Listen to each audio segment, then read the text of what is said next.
Welcome to the Doctors of Running Virtual Roundtable, where we, a group of doctors of physical therapy, discuss the art and science of running and the stuff that we are putting on our feet. Today's episode number 92. We have a full docket ahead. We're going to be discussing a shoe for a full review, and we will be going into the topic of runner's knee and talking about what this umbrella term actually means and talking about some of the difficulty that it is to figure out what's causing it in individuals and why going to the internet and even this podcast to figure out what you individually should do might not work. We're really excited to talk about this because it's one of the highest incidents of pain and injury that runners experience.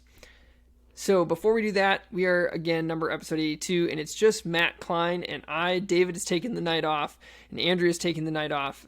David and Andrea just raced today, and they did a great job. David gutted out a really tough performance. He was saying it was one of those days that he had a half marathon, you get to mile 4, and you just know it's not going to be a good day. So we're proud of him for gutting it out and show us what it means to have some resilience.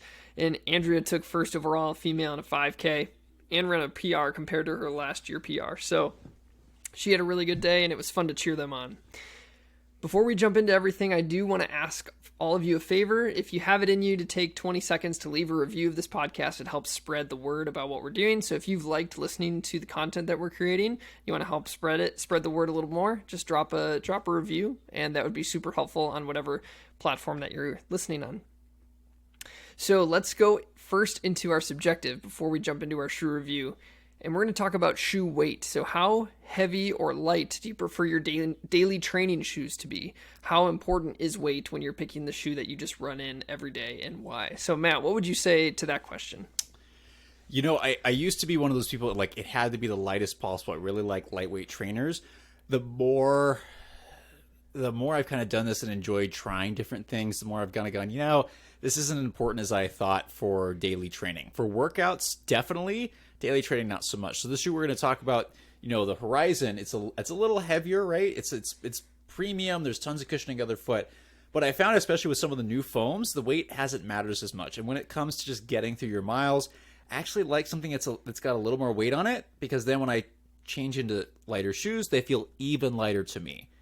So it doesn't quite matter as much anymore. I prefer a little bit lighter, but yeah, I think there's a little bit of a tipping point for me. So I'm currently testing the Pegasus 39, and compared to the 38, the 39 went from above 10 ounces to under 10 ounces in my size. And I do think that there's something to be said, like for me, the happy space for that kind of daily training realm is at least low 10s. You can dip down. I mean, I don't mind something in the 8s, but even something too light, I don't like running in like a 7 ounce, like Razor XS2 for my daily training or something. Or even going out in the Noosa Tri, I sometimes have a hard time just staying relaxed and controlling my pace and staying easy. So I kind of like something in that like 8.5 to low 10s range. And that's just my personal preference on it, but I think you're right on foams. They do make a difference, and geometry makes a difference. And it's not just weight, but it's weight plus the components of the shoe and the shaping of the shoe. Yeah. But I don't like too heavy. They just feel heavy then. I would totally agree that this is a happy medium, and I'd say kind of your weight range was similar, where I think when you get into that mid to low 7 ounce range, a lot of time the shoe is much lighter, or it's way too aggressive. You're talking like Super Shoe S, and it's just like, this is not really for what I want for daily trainer. But on the same note, when it gets too heavy and it's like, all right, now this easy runs become like a slog where I'm trying to get my feet up. Yeah. So there is certainly a middle ground. I definitely agree. Yeah. So great. If you guys have thoughts on how heavy or light you like your shoes, or if you've never thought about weight at all, or you don't think it really matters that much for daily training, we'd love to hear your thoughts on it. If you're on YouTube, obviously you can drop it below. If you want to interact with us and you're just listening, you can email us at doctorsofrunningpodcast@gmail.com, and we'd love to hear your thoughts. So let's go into our review. We are talking about the Mizuno Wave Horizon 6. This is a premium stability shoe that's the kind of stability sister of the Wave Sky. They have kind of a similar platform that they operate off of, and they just use a couple unique strategies to stabilize the platform. We're excited to talk about this shoe in a podcast because it's a great platform that has a lot of different elements built into it to create stability. And we are really excited to dive into all of them. It also comes out at kind of a 170 price range, US dollars. And I also think it's interesting to talk about what's the potential for is there a value for $170? Obviously, value is going to be in the eye of the beholder and all of your circumstances that play into buying a shoe. We'll talk about why we think maybe it is and maybe why it isn't, just depending on the makeup of this shoe in particular. So a couple of specs before we go in. This shoe is out now. It releases on June 12th. And the weight of the shoe this is kind of why we wanted to talk about this. It's 11.2 ounces or 317 grams in a men's size 9. We don't have women's sizes. Stack height is pretty high. It's 38 millimeters in the heel, 30 millimeters in the forefoot for an 8 millimeter drop. With Mizuno, you get the 8 millimeter drop in the sky and the horizon. You get the 12 millimeter drop in the rider. Oh my Inspire. gosh, Wave. Wave Rider or Waves Inspire.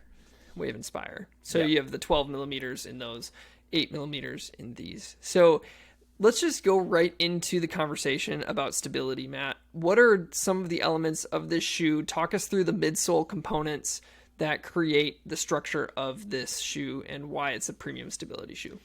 And so one of the premium things, obviously, is talking about like just lots of material used here, also higher quality material. But Mizuno's always been different because they've done stability in a different way. Even back in the day where all we really had was posting, even then they were using plates and waves and stuff like that to kind of create different densities of foam throughout the length of the foot. And that's not really different here. Well, there's no plate in this shoe. They're using kind of some of the stuff that we've talked about where they're integrating different components to create more of a guided space ride. Now, there is more medial stability in this shoe, right? Because what they have is there's a why am I blanking on the name right now? The Enerzy, sorry. There's a softer Enerzy Core, and then there's a firmer material Euphoric on the outer side. And there's a little bit more medial material of the Euphoric compared to a little bit more lateral of the softer Enerzy. I don't know why I'm forgetting Enerzy right now. So what that's going to do, it's a firmer medial material on the inside. The rubber here, the thick rubber, also comes up on the medial side, so like a pseudo post almost. But the other big things we always talk about is really wide platform. There's decent. It's a little stiff, but it starts to break in. It's got somewhat of a rocker that rolls you forward. It's a little stiff to the forefoot. Very, very mild sidewall stuff, but there's just a lot of things that really help keep you going forward, and it doesn't bias you too much. That's what was great about the 5, and I think I can speak for us that for a lot of people that are looking for guidance, that was a shoe that we suggested frequently, whereas this one's got a little bit more medial, do you want to say support? Structure is better. Yeah, structure is what I'm looking for. So they got lots of different elements. They're not relying on one, and Mizuno's pretty typical for doing that. And they're using it in a way that's not overly aggressive, where it's just one piece, right? Where it's oftentimes like posting and stuff like that. It's one large chunk where you kind of have these waves where you kind of get it. The harder you land, the more you're going to notice it. If you land a little lighter, it integrates really, really well. So lots of different things that create guidance in a stable ride without being obtrusive, because in the past, a premium stability shoe meant something that was like a brick, and it was like super high stability, like max stability, where I think this can actually flex a little bit between a couple different categories without alienating anybody too much. What do you think? Yeah, I think just to maybe clarify a couple things. So this midsole has 3 different foams in it. There's a bottom sole, a top sole, and then an inside that's sandwiched between the two. The bottom layer is the euphoric, and so that's the slightly firmer that wraps. It's the entire width and the entire length. So you'll see it if you're watching. You can see it's the whole white portion here. On top of that sits the Enerzy, and that again sits all the way around, full width and full length. And then inside, you can see, if you're watching again, there's a little red piece on the inside. That's the Enerzy Core. So Enerzy Core is their softest, meaning they're most compliant. It compresses the most with the same amount of weight as the other ones get, and the most resilient, and so it gives back the most rebound. It's also, from what I understand, a slightly heavier material, which is why they don't use it for a full length, because it might be too heavy for the shoe. What they do with the Enerzy Core is, instead of it just taking up the entire width of the midsole, they put it on the lateral side. And so if it's laterally biased, you're going to compress the lateral side a little bit easier, which in essence gives you a little bit of that post type of a sensation from the regular Enerzy and the euphoric that's on the medial side, because you don't get euphoric, or you don't get the Enerzy Core under your foot. The difference between this and like a traditional post is that normal posts usually have full width within the midsole, so like the full height, and where in this case it's not the full thing, it's just a slice of Enerzy Core that's in there, so it's not as aggressive of a post. And for me, as someone who's usually pretty sensitive to posts, I didn't feel this one, and it wasn't pushing into the foot, but it does give you a little bit of that structure on a flatter platform. So it's like you pointed out a lot of the other things. The wrapping up of the outsole on the medial side of the shoe gives a little bit of structure and resists some of that compression on the inside, but it doesn't push you out either. So this is one of those structured shoes that can work, in my opinion, for somebody who may have issues with rolling out or want something that isn't going to compress too much laterally, even though there's some bias obviously built in for people who want to control motion to the inside and to guide them forward. But that's a little bit more about the structure. But what would you say when it comes to the feeling of this foam underfoot? How did that feel for you with the combination of those three foams? Yeah, initially it was a little firm at first, which is pretty typical for Mizuno. And then it actually broke in really nicely where it never got mushy. And I think that's another thing that helps this shoe be stable, where it's not a mushy ride at all, despite the amount of material. It's a nice, stable bounce. And that was what was really weird, is the first mile, I was like, this is a clunky shoe. And all of a sudden it started to bounce me forward. And I was like, whoa, I would not expect that in a premium, heavier, like training shoe like this. And it's certainly not meant for any speed work, but it definitely, once the foam breaks in, it bounces you along, and it does make it feel lighter than the listed weight. Totally. Yeah, because it's listed at 11.2 for mine, but keep going. You got heavy. Something else? Yeah. The other fact, and I'm going to date myself a little bit on this, this setup in terms of the midsole reminds me of the Nike Lunar Glide, where it was it wasn't a posted shoe. It was kind of based on having 3 layers. Hopefully I'm saying that right with the Lunar Glide, but they're kind of graded, right? So you had different, kind of somewhat different materials there. And I think this shoe it was a similar thing where it actually worked really well for some neutral runners, and you'd see it really frequently, but it still had elements that made it really solid for those that had some medial stability issues. And it was another one, the harder you slam into the sole, the more you engage that stuff. Whereas if you were kind of lighter or you had maybe more of a neutral ride, it still work without really throwing you one direction. So I think it's a nice kind of best of both worlds. I think this one kind of using a lot more newer foam, and the Lunar Glide was super soft, where that kind of made it somewhat unstable in a way, whereas this one did a better job of integrating that. Yeah, I think this is one of those shoes where the firmness of the foam works in the favor of the purpose of the shoe. I agree. Too soft in a shoe like this would just, that kind of like the original, I never ran in it, but what you've said about the Infinity React, kind of the original Invincible. Yes, Invincible, shoe. Yeah, okay. The original Invincibles. They're just too soft, so you just break through any sort of stability measures built in, because you could just compress the foam all over the place. This one's a lot different. Yep. I've taken this shoe on 2 runs over an hour and a half, and one of those, and they were both easy long runs, hour and a half. I think I 11 and a half plus miles for both of them, and I never felt like the weight was a problem for me. And on one of them, I did a fast finish, so the last mile and a half, I picked up the pace and went down to a 7-minute pace, and a little bit under that, and I honestly, it is one of those shoes. The Enerzy Core is one of those that gives you a little bit of bounciness. This is not a fast shoe. That's not what I'm saying. But I do think that without that core in the inside of the shoe, it would just feel like a brick and a slog. Also, you talk about the shoe breaking in. I think that's true. I think I run a little bit lighter on my feet than you, and I'm still in the process of breaking these in. I have 35 miles on my pair. And I still feel like the forefoot is a little bit stiff for me with the level of rocker that it has. It has a little bit of a forefoot rocker, but not a ton. I would love a little bit more flexibility so I could just roll off a little bit easier. Instead of getting more of a rocker, I think it would function well as a flexible forefoot. Yep. I also think the heel doesn't have, it has some beveling to it, but I think it could be more. This shoe afterwards, I did have some irritation to my tibialis anterior after both of my long runs in it, and that was the one major issue. I know for you, you had said you compressed the foam enough after a couple runs where you didn't have that issue. But I think they could just bevel that a bit more, especially laterally, because there's a wider platform. So the wider platform, for me, you contact a little bit earlier, a little bit more demand, higher moment armor on the ankle. It just was just a little bit too abrasive and at the heel for me.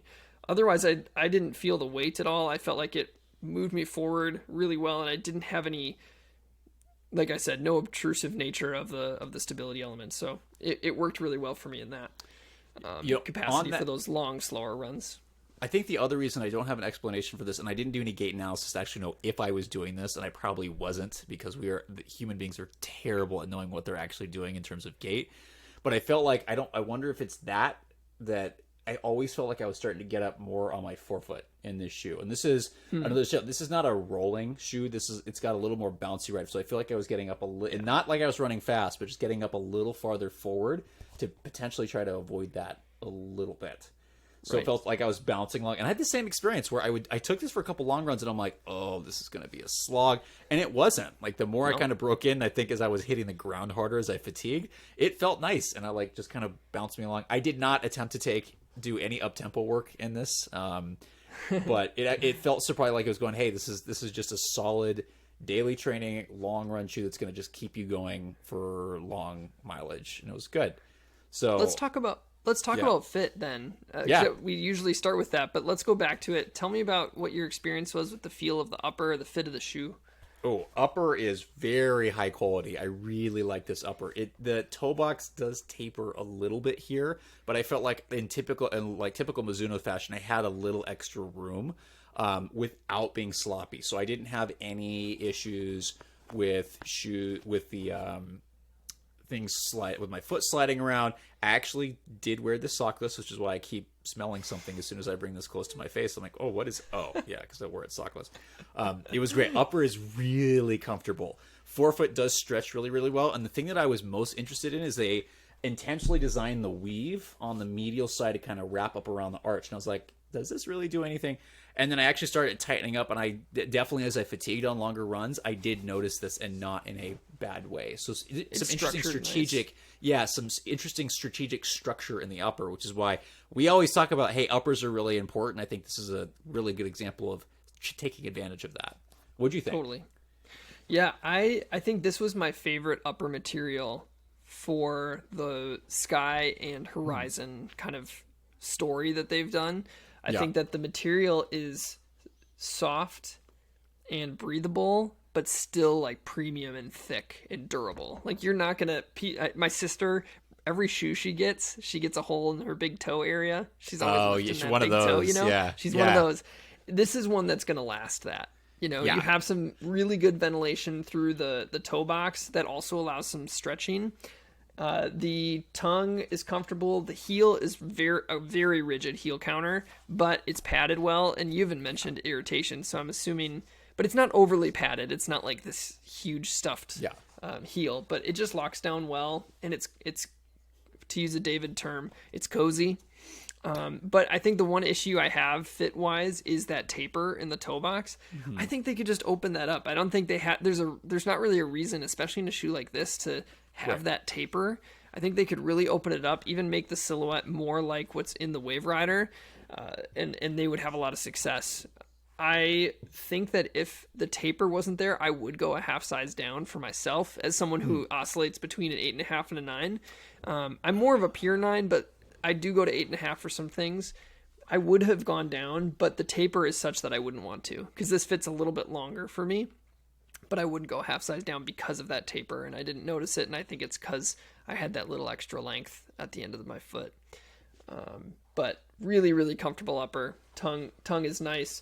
It is gusseted, but I think I'd like the gusset to come up just a little bit higher, because it's separated down maybe halfway down the midfoot, and I've had to adjust the tongue it's not a big deal, tongue snob situation here, but I've had to adjust the tongue before going out on the run and lacing it down for real.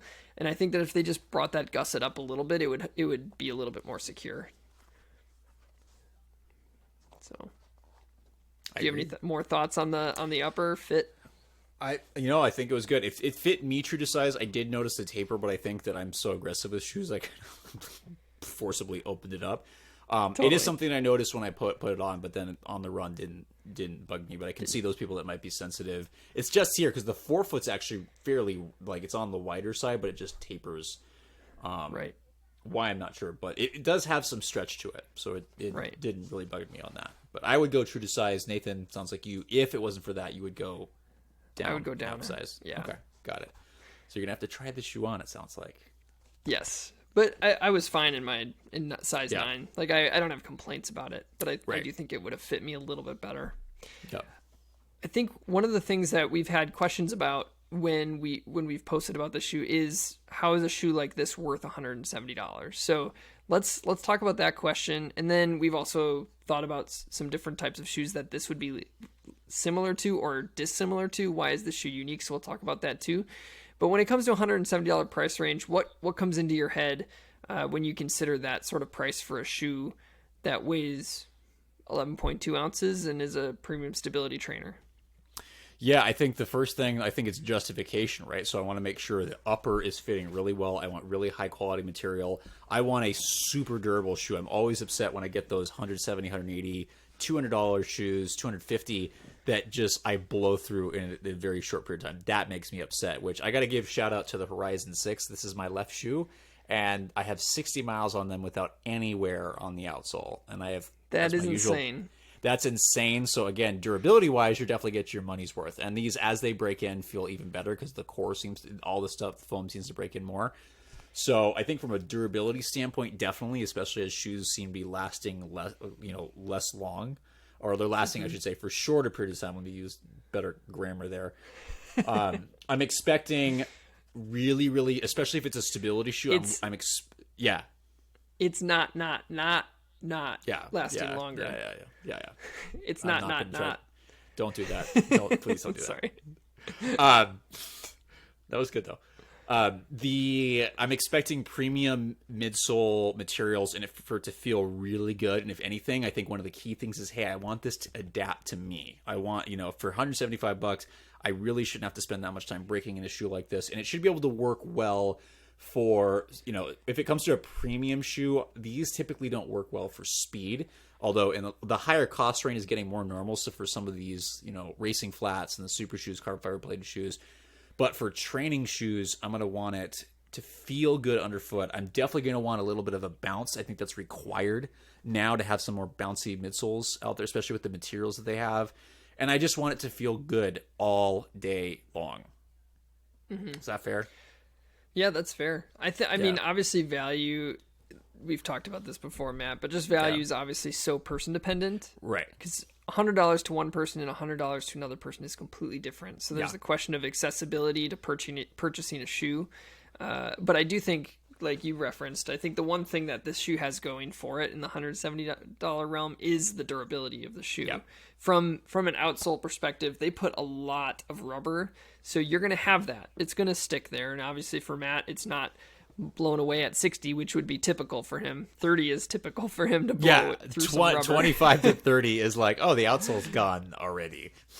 And I think that's a big deal. I also think the foam of the Enerzy Core is a foam that's been tested in a way that's shown its resilience over time as well. So within testing, they've had resilience that it kind of retakes its form, but also it does that for a long period of time. So it's a durable foam that gives you kind of the feel and that bounce of the shoe. So that's going to last you. And the rest of it is just all structure. So when you have a shoe that is meant to provide guidance and the shoe is structured enough and has enough within it to even if some of it breaks down and compresses, it's still going to hold its shape. I think you have a shoe that lasts way beyond typical for people in this shoe. So there's another argument for why a higher price point can be justifiable.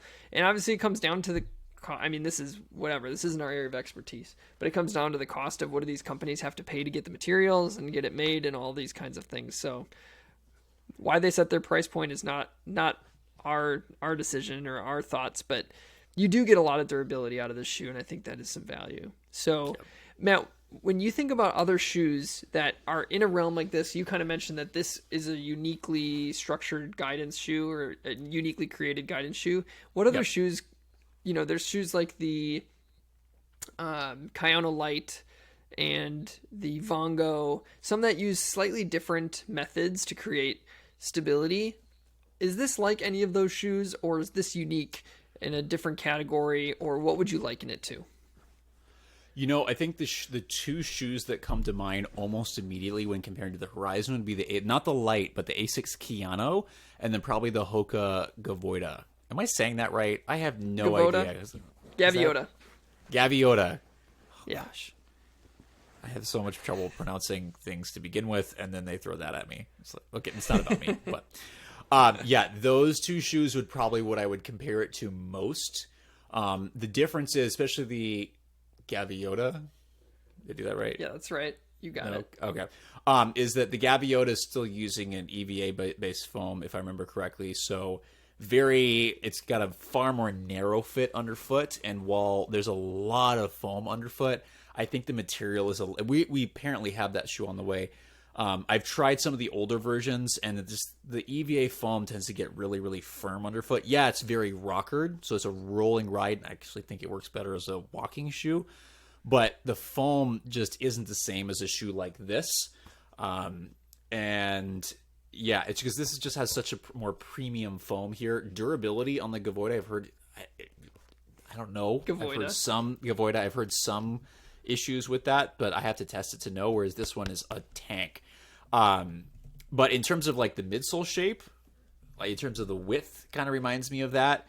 The Kayano reminds me of that because of the materials being used in the midsole, where they threw everything, the whole kitchen sink in the recent Kayano. There's so many different gels, foams, all kinds of stuff in there. And although the upper is a knit, so it's a little bit different, but I think because there's so much stuff going on to provide a balanced fit, I'd say the Kayano is probably a little bit more similar. But I prefer the Horizon because I think the stability is integrated much better and the ride is more bouncy. Where for me, the Kayano is like, okay, this is going to be a great shoe for those who are used to the Kayano. But that one, I noticed the weight the entire time and did not like doing longer miles in. The Horizon 6, the Horizon 6 was bouncy, and it's, again, still a little heavier, still a little firmer, but it wasn't mushy and heavy like I felt the Kayano was. So I personally like the Horizon 6 the best of all of those just because of those reasons. Yeah. I think the stability is integrated a little bit better.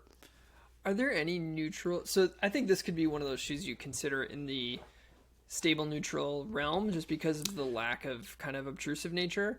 Yeah. Are there other shoes, like, is Kenzie Blast in this conversation at all? I mean, that's super rockered. I haven't ran in it. But are there any other stable neutral shoes that would go in there? And I wouldn't even... The Kenzie Blast is not stable neutral. I found that unstable neutral, personally, for me. Yes. Yes. Yeah, I think this is pretty unique, honestly.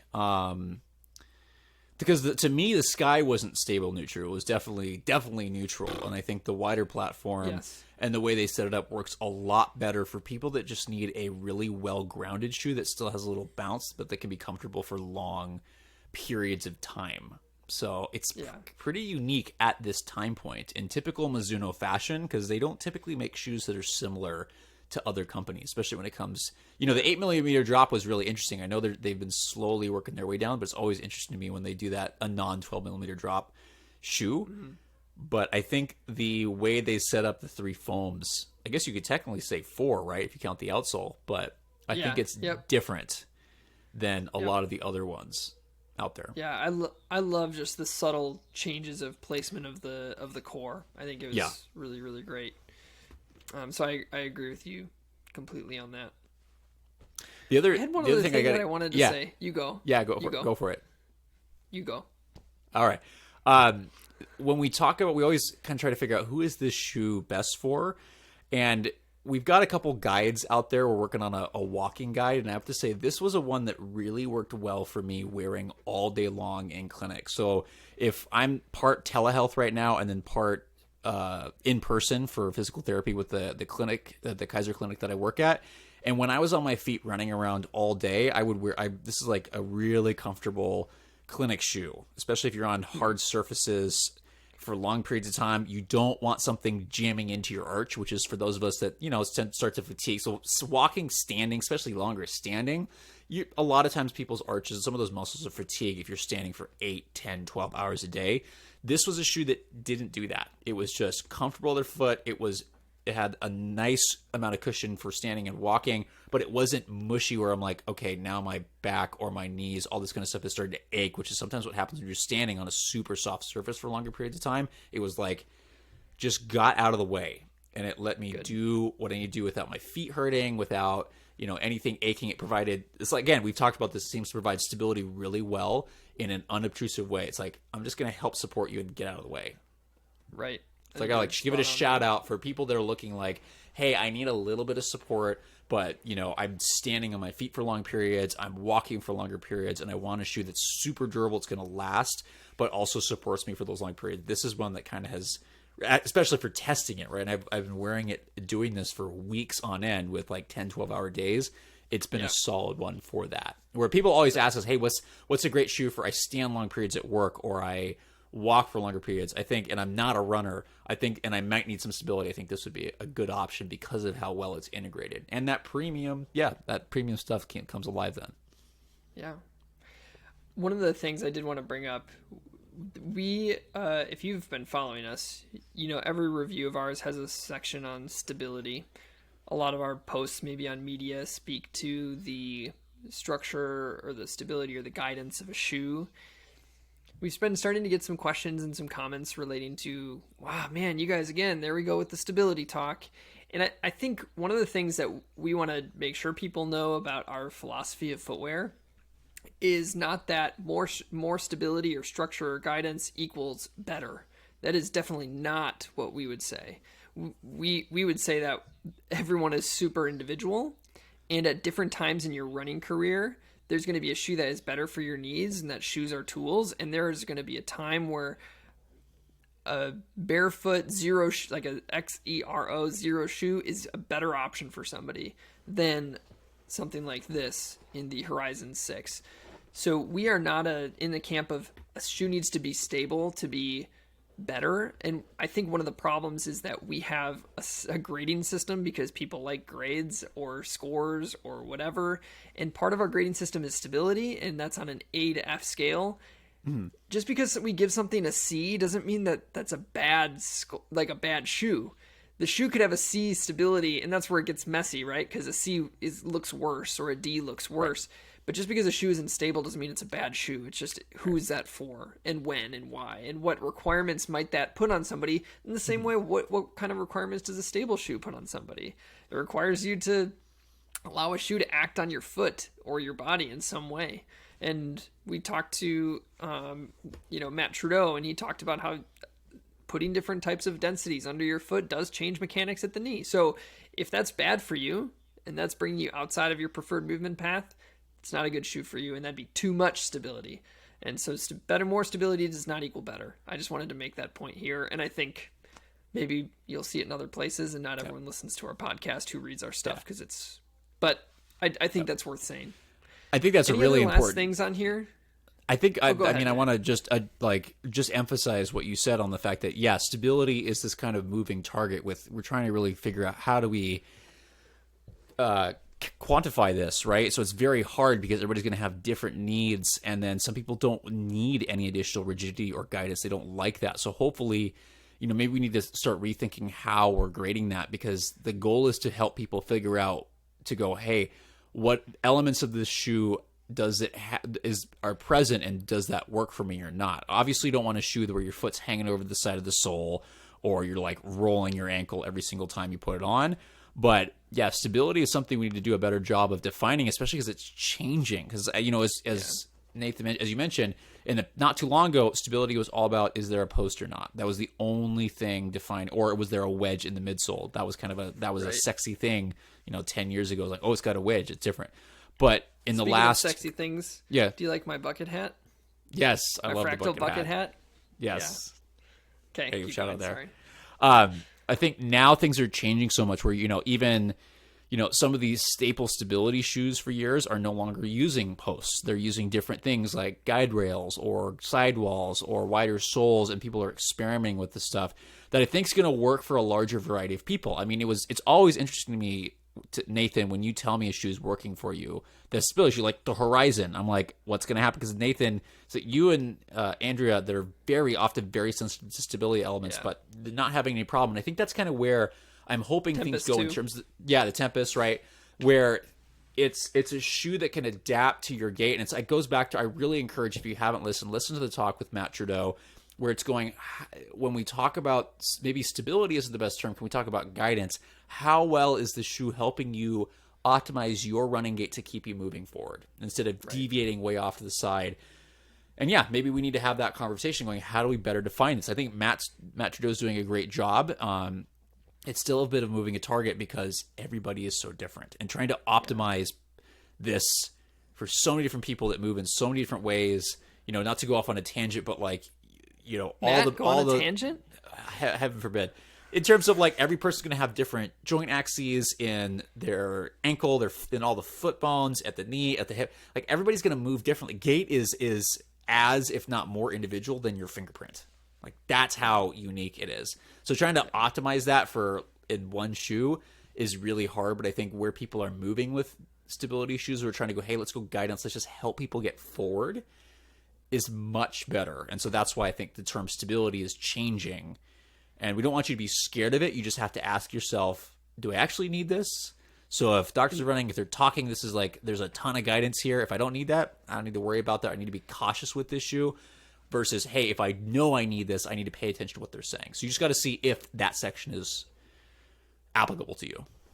Yeah. And is there more or less guidance, and more of a, what sort of guidance does it give? And maybe that's, and then I think that maybe when we write our reviews, there's a way where we take the stability section out of the actual overall grading and just do a stability section and write, it gives guidance, lateral, medial, or like lots, little, and using more qualitative words than being a part of our overall score. Because a very neutral, flexible shoe shouldn't be said, oh, it's a worse overall score because it's not stable. It's not meant to be a structured shoe and a guidance shoe. So we should move on.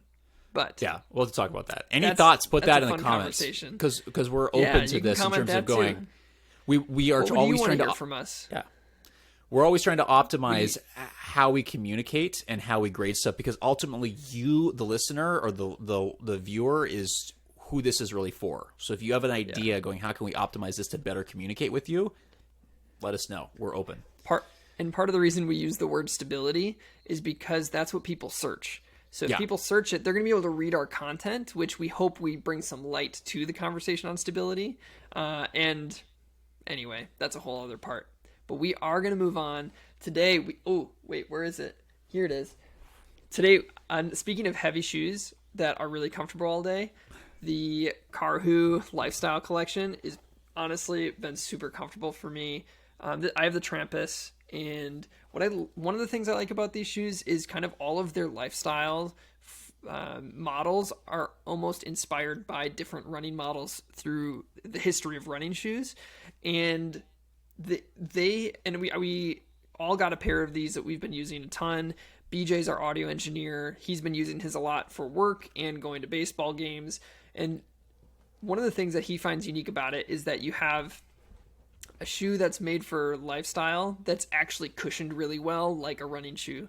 So you have the style and the pop of kind of the Karhu. So I have a pretty subdued model in the Trampus, but he has the Synchron 2.0, and it has a lot more pop and character. Unless you like, I love this subdued nature, but his has like a lot of pop and really cool colors. And so, I think the uniqueness of having a shoe that lasts you all day and is fashionable is pretty sweet. Karhu did just release 2 new colorways of the Fusion 2.0, the one that our audio engineer has, and a new color of the Legacy 96. They're always coming out with sweet new colors.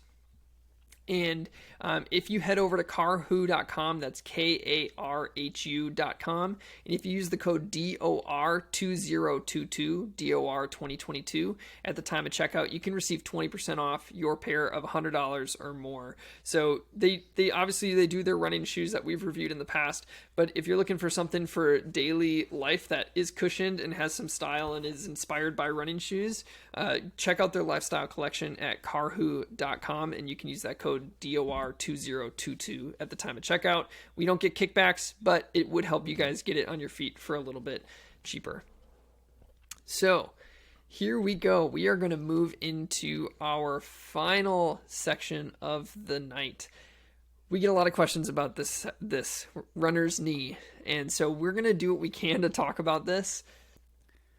Here we go. So Matt, why don't you tell us what people might mean by runner's knee, or where do you want to start with this conversation? Because it's such a huge topic. I guess my first question is for us doing this topic. So I'm sitting on a Swiss ball right now. Should I go back to kneeling just for the purpose of this, or no? Oh gosh, no! Please stay on your Swiss ball so you don't pass out. There have been times where you've almost passed out on us kneeling. Yeah. So For those who don't know, the way my camera is set up and the exact height of where my computer is, like, it was kind of optimal for me to kneel, and I would like lock my hips and my knees out, and then they'd watch me like get lightheaded or turn even whiter, and I was like, wow, I had to stop doing this. I should probably sit down. So in typical me fashion, I'm sitting on a Swiss ball. So if you see me if those who are watching, if you see me bouncing, that's why, and that's what all of my professors, whether in PhD or PT school, had to deal with, is I just took Swiss balls with me everywhere because I'm that bouncy person. Anyway, back on topic for once. When it comes to, I think one of the things that I'll say first, and then I'll pose a question to you, is the reason we do want to talk about this is not only because people are asking us about it, but because of how prevalent it is. So in new runners, 17% of people are going to at some point encounter this in people who are just starting running in their first 1 or 2 years. It's the most common site of injury for runners in general, but it usually does happen in kind of younger, middle-aged, active people without like a history of a specific injury. So it's so common. It's happening to everyone. People use the term runner's knee. We prefer patellofemoral pain syndrome. And Matt, let's take it from there. Kind of what actually is patellofemoral pain syndrome? What does this umbrella term mean? Yeah, and when we say umbrella term, it means any pain in the front of the knee, or even sometimes around the sides. You'll see this diagnosis. That it's a catch-all term. It's not really specific. It's not specific to the patellar tendon. It's not specific to the patella. It's not specific to any of the structures up front there. There's all kinds of things there. There's fat pads. There's these tissues called plicas. There's bursa. It's not specific. It just refers to someone that has pain somewhere in the front medial or lateral knee. So it's really a catch-all. Something surrounding the area of the kneecap, but doesn't need to be the kneecap, but somewhere in that general area. That's literally what patellofemoral pain syndrome is. That is runner's knee. Yeah. And you can see where that starts to pose problems in terms of why is this happening and what do I do to fix it? I think that really is part of the problem. Yeah, that's part of the problem, because it can be confusing. Because I think one of the challenges, people are like, oh, I have knee pain. What do I do? And then, those of us who are a little more experienced clinicians are like, oh my gosh, that could be like anything. Like, there's all kinds of things that can contribute symptoms there. I mean, common ones is irritation of the patellar tendon, right? Or even the patellar ligament, right? And those are two separate things, right? The patellar tendon's technically on the top, the ligament's the one on the bottom below the kneecap. It could be an irritation of the kneecap. It can be from a quad muscle weakness. It can be from hip issues. The other common one that's not surprising is sometimes we see that as a referral from the spine, is people getting pain in the front of their knee, and they're like, I've done all this stuff, hasn't changed. And it takes 5 seconds of pushing on their low back, and they're like, oh, that's my pain. It's like, okay.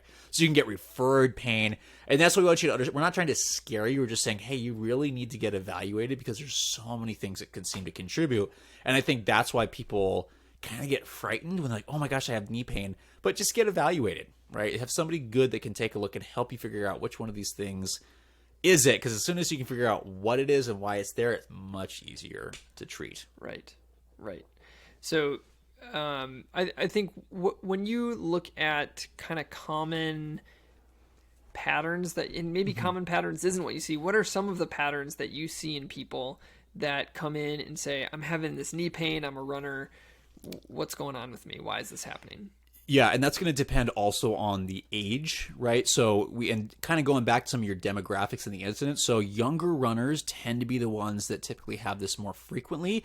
It's not that older runners, so master, it's not that they don't have it, but older runners tend to have more muscular stuff like Achilles and calf issues, hamstring issues. So very much typically younger. This, what I'm about ready to say, doesn't always happen. It's we found this is very individual. Some people will have, they'll tend to use a lot of knee flexion, their knee bends maybe a little bit too much. Other people, they don't bend it enough, right? Usually it's very common for people to have symptoms when they're landing, right? Because that's where they're shock absorbing. It's the most force. Some people have their knees go way too far forward, right? But not everyone. Other people will have a little bit internal rotation of the hip where they're getting a little bit of shearing on the patella. Again, not everybody has pain with those movement patterns. It's very specific to the person. And another common one is, hearing about a history of overtraining is another really common one. It's like, hey, they've got these movement things and it didn't bother them until they really started pushing faster than their body could recover. Yeah. Are some of the things. There's also the most common one. It's not as common with non-weight bearing, but again, impact or weight, putting weight through the leg is where you sometimes get it. Symptoms with going downstairs, if it's really irritable and it's not just running, or going down hills is a common one. And then some people, you'll get a little bit of this. It's like a giving way where people start freaking out thinking, oh, I've torn my meniscus. And it's really just oftentimes it's more tendon or just a pain inhibition where it hurts and the kind of muscles go, nope, I don't want this. Is another somewhat common one occasionally. Not everybody, but there's all kinds of things. I think when you think about what people come in and what they report in terms of what they're feeling, when people come in with some sort of patellofemoral pain syndrome, the pain can actually be rather sharp and it can come on rather quickly. So it's like, oh, I'm fine. Oh, my knee started bugging me. And then the next week it's like, oh man, like if I try to go up a step, I get this sharp shooting pain through like the front of my knee or the inside of my knee. What's going on there? And then when I'm going downstairs, sometimes I almost like collapse and fall down the step because it hurts so much. Yeah. People have you talked about the giving way stuff. So people who tear their ACL, sometimes their knee literally just buckles on them and they fall down. I actually evaluated someone a couple days ago who was ACL deficient, and that was the case. He was falling a couple times a day because he just didn't have the ability to stabilize because he lost the structure in his knee. In the case of patellofemoral pain syndrome, you get that same feeling. Like you're not for everybody, but if somebody's going downstairs and they get that sharp pain, Matt, you mentioned muscle inhibition. It sends a signal up to your brain. It says, hey, we're hurting. Shut everything down. Shut it down. And so the muscle feels like it's going to give out on you. And it's called pseudo giving way. So giving way would mean you have actual structural and lack of you'd have instability within your joint. This is more you're inhibiting the areas to try to protect it. And you can see that with patellofemoral pain because the pain can be really sharp. Part of the reason that pain can be so sharp, and I think this is interesting, there's a lot of anatomical features around the knee. Matt, you kind of referenced that. There's fat pads. There's different ligaments. There's different cartilage in that area. There's other structures between the patella and the femur. There was this guy over in Europe who was a researcher, and he wanted to know how innervated are all of these structures. And so to figure this out, he actually had somebody open up his knee when he was awake. He didn't go under. And he had somebody basically take an electrode probe and zap all these different structures, and he would rate the pain of each of these different sections. And what they found out is, things like cartilage, like our articular cartilage, no nerve innervation basically, because there was no pain. They would zap it and there would be nothing. Then they would go to something like the meniscus. It'd be like kind of mild, not that bad. And then they would go to the fat pads. And fat pads are these like kind of, collections of adipose tissue that cushion certain areas and allow for some lubrication, all these kinds of things. Yep. You do need them, by the way. You need them. These are very important. Yeah, they're super important. And they sit kind of just below the kneecap on both sides, and they have wrappings in different areas. When they hit that with the probe, that was what shot him through the roof. And so these fat pads that sit around the knee, they can get inflamed pretty easily if you're doing certain activities too much and you're putting different sort of tension and stress. And if they get irritated, if they start to swell up, that knee has a lot of articulations and can pinch a lot. And so if you pinch something that has a lot of nerve innervation and is super irritable, boom, there you go. So we can thank this crazy scientist who just wanted to know how innervated everything is, that we know some of that. But that is why people have a lot of issues, even though it's not like this big injury. It's something that can be really, really painful because the structures around the knee have a lot of nerve innervation. So one of the tests that I do with people is a step test. And so I have them do a lateral. So they stand on a stair, they lower themselves down and touch their opposite heel to the ground. And then I compare that to the other side, depending on how far they can go, how much pain they have. That is a way that you can say, hey, this might be patellofemoral pain. Then I do a taping to see, hey, does your pain change with this taping? If it does, hey, it's probably not something super structural. It's probably just irritation to one of these tissues around the knee. Let's figure out what we need to work on for you. So have you used taping at all with this? What do we know about taping with patellofemoral pain syndrome? What do you think about it? Yeah, that's a good question. I used to do a lot of taping. I haven't done as much recently. I know there's I think it's probably better if you speak on this. I haven't used it very frequently. Sure. At least not recently. I would say that I use a certain type of taping for testing purposes and acute management purposes. So people who come in with recent onset of patellofemoral pain, I use taping as a way to decrease symptoms in the short term so that we can strengthen and keep you active. There's pretty good evidence on kind of a medial glide taping being effective in pain reduction for people with patellofemoral pain syndrome that don't have any other sort of, arthritic changes or any sort of major meniscus tears or anything like that. And so doing a medial glide taping, which is very simple to do, I actually teach my patients to do it, that can allot you some time to keep moving, to do the strength training and neuromuscular training that you need to recover and feel a little bit better while you're doing it. So I use it in the short term, but it's not a long-term solution. And I think that bracing is maybe in the same camp. I don't ever have people with patellofemoral pain get a brace as a runner.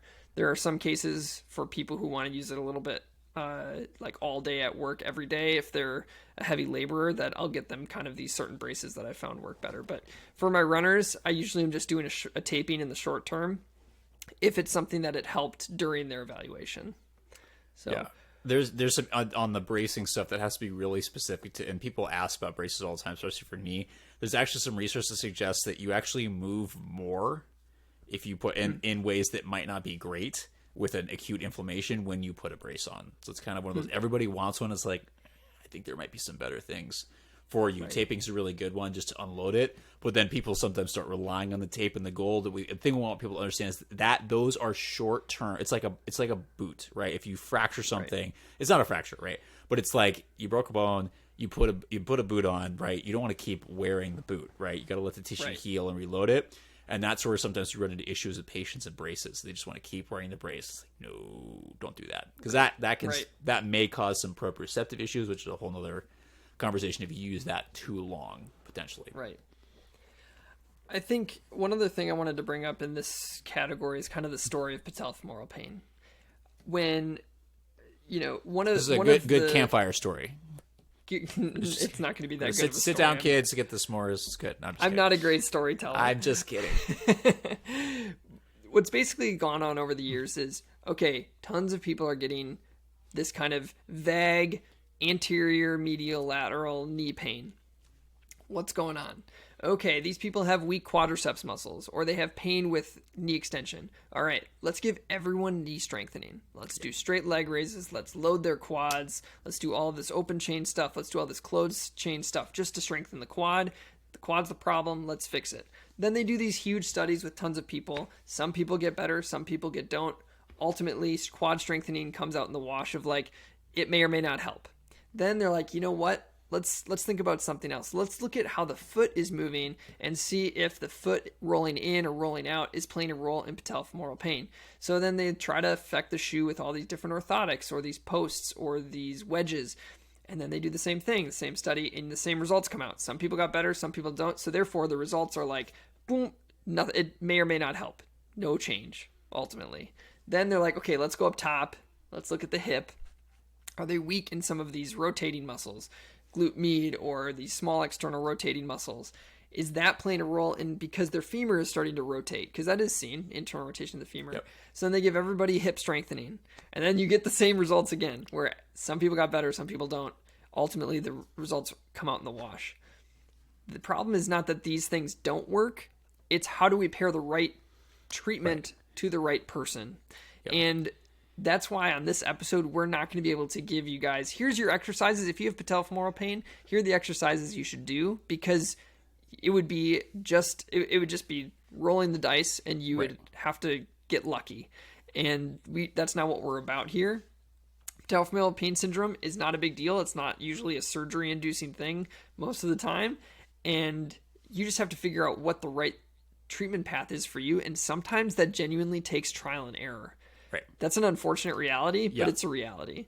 Yep. And these things work. There's been some wonderful, so previously, Nathan mentioned, everybody's like, no, this doesn't work. This doesn't work.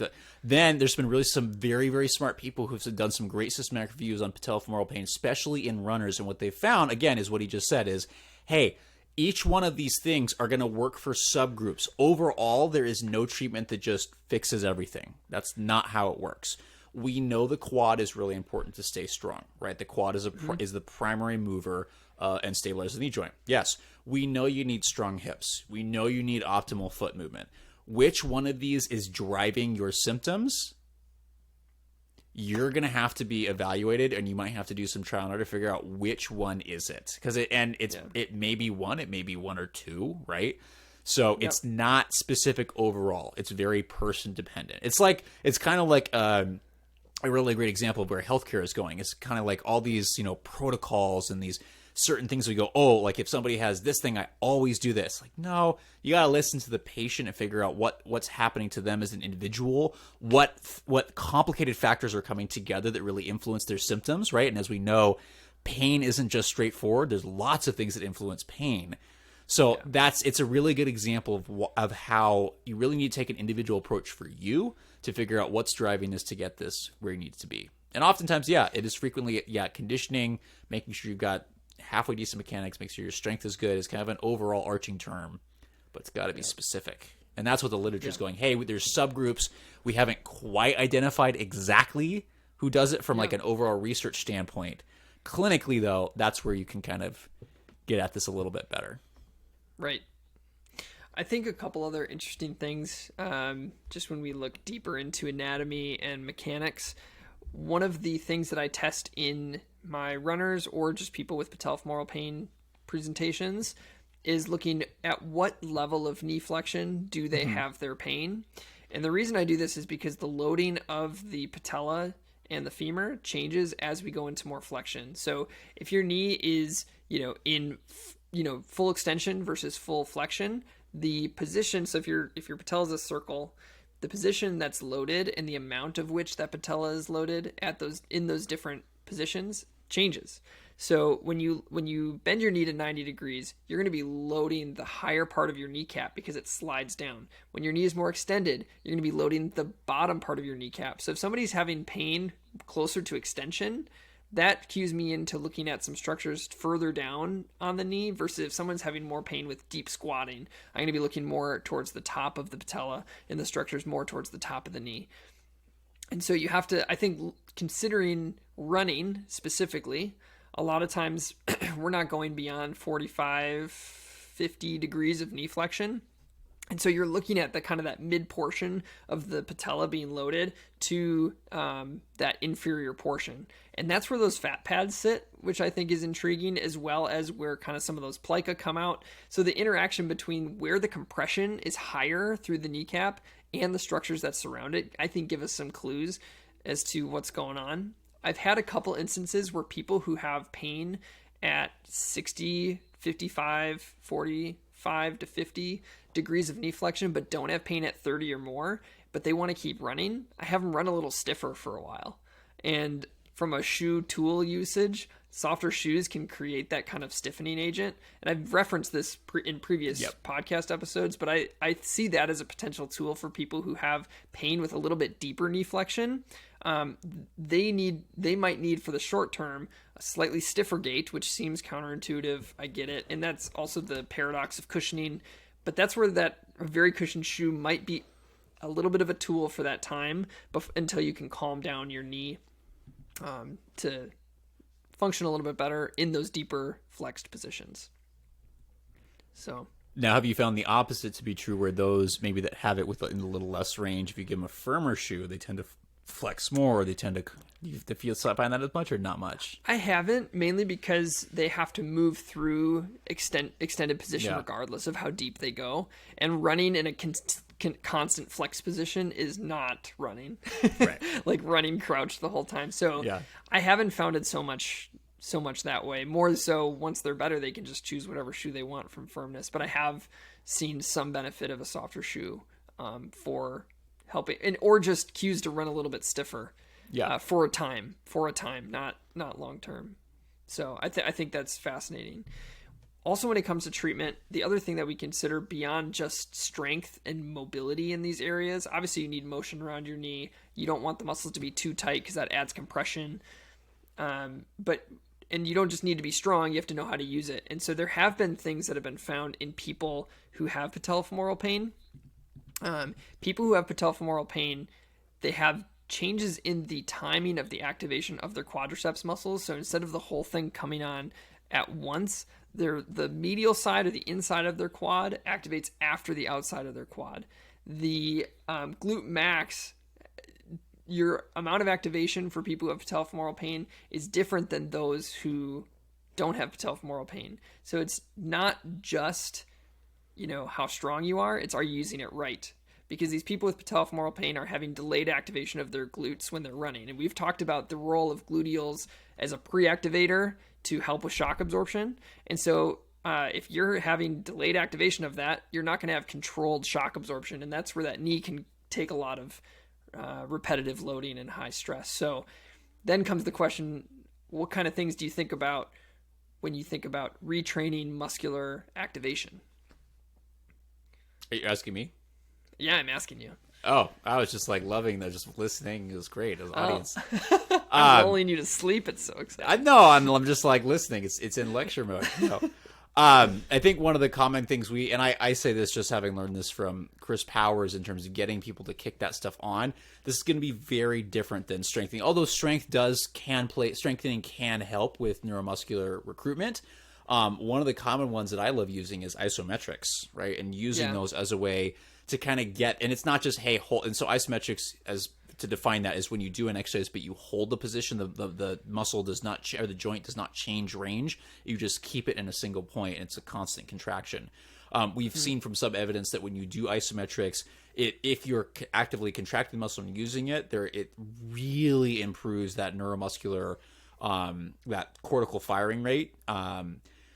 That doesn't necessarily change your movement pattern. That's a whole different story, right? It's very specific to this, but in terms of getting people to, hey, can you kick that on a little faster?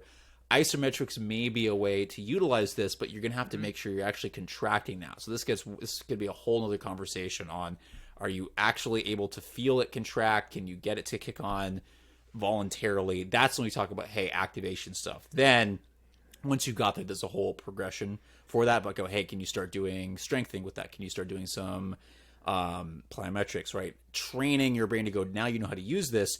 Can you use it faster and get it to kick on what it is supposed to, right? Yeah. But as I think, hopefully, as audience members, you're going, wow, they're talking about these billion different things for all these things. That's why we talk about, our brains, as we're going through and working with patients, is we've already got the subjective and trying to figure out what's the tissue source, where did this come from, what got this through, and then going, hey, is this a coordination issue? Is this a strength issue? Is this a mobility issue? Where of those things is this coming from? Is this actually coming from the knee? Is it being driven from the foot? Is it being driven from the hip? And people really get onto high horses, and they can get really combative. And you'll see this at conferences too. People will scream at each other about, is it coming from the foot? Is it coming from the hip? Is it the knee? And the answer is, guess what? It's going to be person dependent. That's part of being a clinician, and looking at this is what makes it, unique. If it was the same thing, this would be super boring, right? None of us, we'd last a couple of years and go, I'm done. But it's always unique to the individual. And so it's not to scare you. It's to go, hey, if you've been having this for a little bit, you might need to start experimenting and saying, hey, how does my knee respond? Or you might need to go see someone who really can help evaluate and figure out what's driving this. Right. Yeah, I think you hit a lot of really good things there. And when it comes to the muscular activation isometrics, I think everyone's done clamshells. Like every runner has done clamshells. Yeah. But the type of clamshell matters. And you talk about isometrics, and that can mean like a full minute of holding a specific position, making sure that you're activating the right muscle, because people who aren't using their glutes don't like to use them even when you're doing exercises to isolate that muscle. Yes. Therefore, there are tools that PTs and running clinics typically have, like surface EMG, to make sure that you're actually activating the right muscle. Right.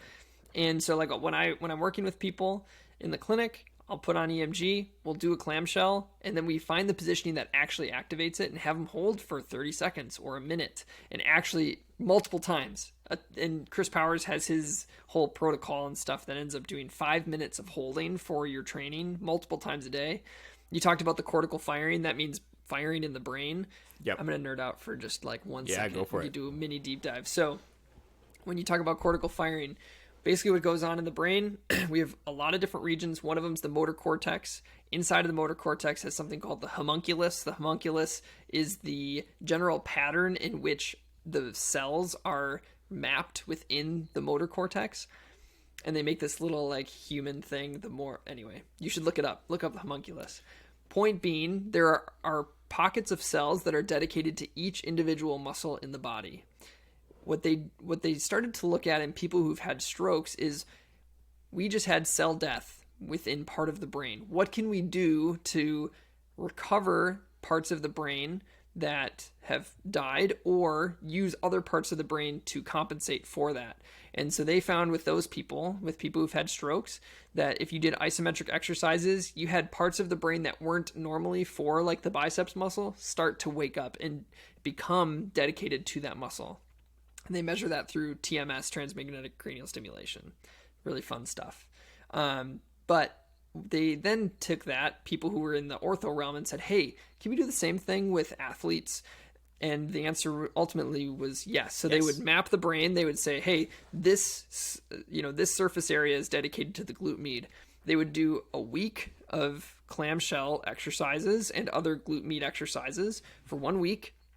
And in this study, they were doing it 4 times a day. So it was a lot. Usually not feasible for people. But in 1 week, the size of the area significantly increased, which means that there's more cells available to fire that particular muscle. And so Matt talked about it, basically like primes your brain to be ready to use a muscle that you need with running, that pre-activation of your gluteals. Yep. So if you use it for a long time, you will grow the amount of cells in that area. It doesn't necessarily mean you're going to use them, but that's the next part, is retraining your running movements. And this is not just something you can go out and have success with, but it takes very specific training. But that is where something like cadence manipulation, if done right in the right people, can be effective, because increasing your cadence by 5% has been shown to increase pre-activation of your gluteal muscles. So if you combine something like doing isometric exercises for a period of time, creating a capacity within those muscles, and then pairing it with some sort of retraining that increases pre-activation from a neuromuscular standpoint, you can put those things together and hopefully have some benefit. The reason we talk about gluteals and pre-activation is, we've talked about this before, but they're shock absorbing and they work in more than one plane. So they help, with hip extension and hip flexion. They also help with femur internal external rotation. And that's important because femur internal external rotation affects the rotation at the knee. And so that's why the hip's important. And again, that's why the foot is important, because if the foot is rolling in or out too much, that's going to change the rotation at the knee as well. So I'm done nerding out a little bit on the homunculus and motor cortex.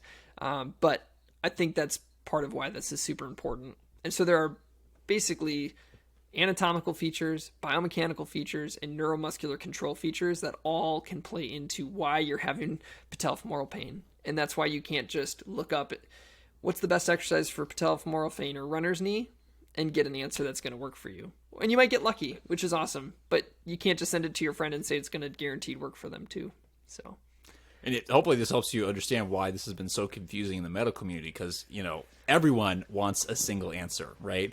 Whether you're a runner, whether you're the scientist, whether you're the physician, whether you're a PT, that doesn't matter. Everybody wants one answer, so everybody loves jumping on one train. That's just not how the body works, especially the knee joint. And as Nathan has kind of talked about how complex the knee joint is, right? It's one of the few places where you have 3 different bones interacting, right? So you have the femur up top, tibia, plus a floating bone, right? So your patella is just sitting there. And how all those 3 interact, right? So you have influences from the hip, from the femur, right? So some people, a mentor used to say that the knee is half of the hip and half of the foot, right? Because you got the femur and the tibia coming together, right? Plus the patella, whatever percentage you want to put there. So there's a lot going on, and it's often this middle child that kind of gets beat up from other things going on. So you just got to make sure you really evaluate and figure out what's driving it. Fantastic. Well, we'll close it there. There's a lot more that we could talk about and more specifics that we could dive into each of those different categories, but we really wanted to bring some nuance to the conversation. And just kind of share our viewpoint that runner's knee is not the same for everybody, and some people might have success with certain treatments that others might not. It's not this scary diagnosis. Usually you can keep running while you have it. You just have to find the right management strategies to do so.